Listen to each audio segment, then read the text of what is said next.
உன் கிரியைகளையும் உன் பிரயாசத்தையும் உன் பொறுமையையும் நீ பொல்லாதவர்களை சகிக்க கூடாமல் இருக்கிறதையும் அப்போஸ்தலர் அல்லாதவர்கள் தங்களை அப்போஸ்தலர் என்று சொல்லுகிறதை நீ சோதித்து அவர்களை பொய்யர் என்று கண்டறிந்ததையும்.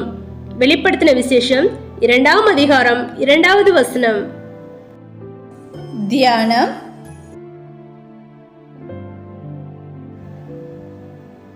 இந்த நிருபமாகிய வசனத்தின் துவக்கத்தில் சபையில் கிறிஸ்து தான் காணும் பாராட்டத்தக்க காரியங்களை குறிப்பிடுகிறார்.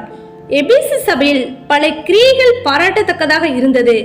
அவைகளில் 5 இவ்வசனத்திலும் மீதியுள்ளவைகள் அடுத்த வசனத்திலும் குறிப்பிடப்படுகின்றன. 1 கிரியைகள், 2 பிரயாசங்கள், 3 பொறுமை, 4 பொல்லாதவர்களை சகிக்காதிருந்தது, 5 ஊழியர்களை சோதித்து அறிந்து கொள்ளுதல்.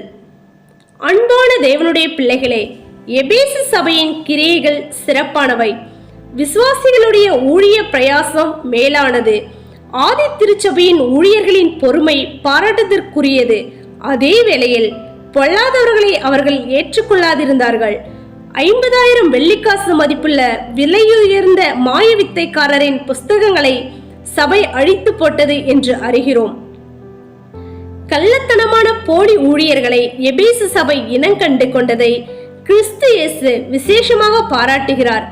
இந்த ஒரு நிருபத்தில் தான் அப்போஸ்தலர் என்ற வார்த்தை பயன்படுத்தப்படுகிறது. அது அனுப்பப்பட்டவர்கள் என்று பொருள்படும்.